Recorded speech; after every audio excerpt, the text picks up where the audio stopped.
तर आता मी इथे करत आहे मटकीची उसळ। तर त्यासाठी ना ही मटकी मी बॉईल करून घेतलेली आहे। हे पहा, इथे कढईमध्ये तेल तापायला ठेवलंय।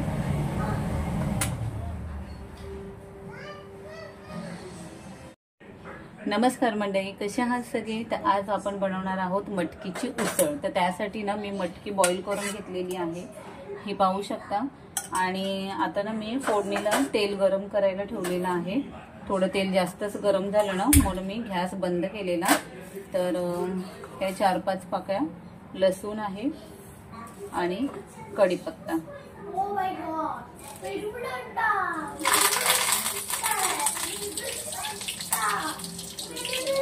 तर लसूण तुम्ही ठेचून टाकू शकता किंवा कापून हे टाकू शकता।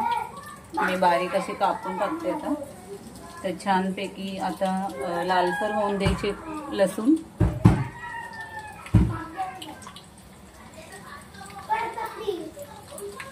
आणि आता ह्याच्यामध्ये कांदा टाकणार। तर छान असं मी आता भाजून घेते कांदा लालसर होईपर्यंत।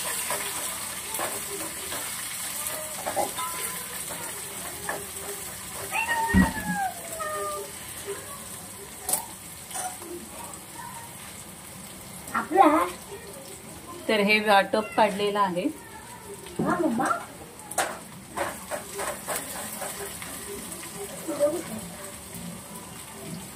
तर 1 चमचा वाटण टाकते मी त्याच्यात।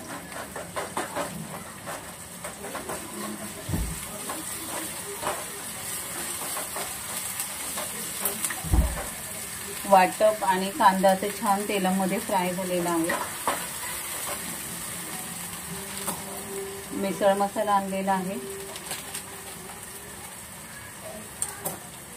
तोपर्यंत ना तेलामध्ये छान मसाला असा भाजून घ्यायचा। तेल एक साइड व्हायला पाहिजे आणि मसाला एक साइड व्हायला पाहिजे।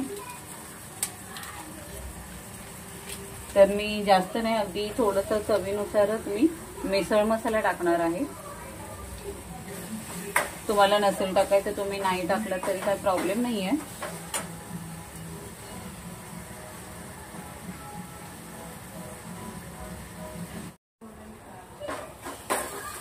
ते इथे ना गरम मसाला, वाटप आणि कांदा छान भाजला गेलेला आहे।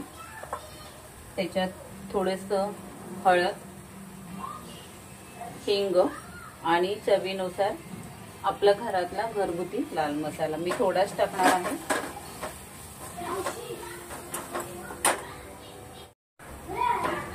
तर छान मसाला भाजला गेलेला आहे आणि आता मी हे जी मटकी वाफवून घेतली ना ती त्याच्यात ऍड करणार।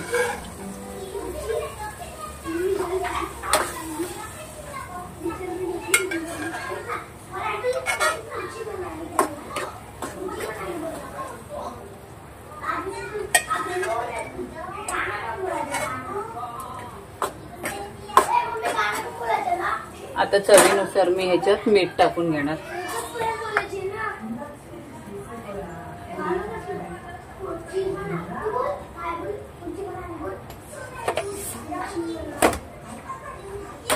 तर अशा प्रकारे आपली मटकीची उसळ झालेली आहे। आता हे पाणी आहे ना तेवढंच मी ऍड करणार ह्याच्यामध्ये।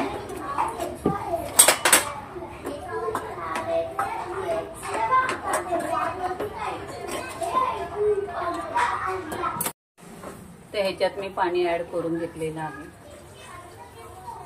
अगदी 10 मिनिटं मी आता वाफवून घेतलेलं आणि मग गॅस बंद करून टाकेल।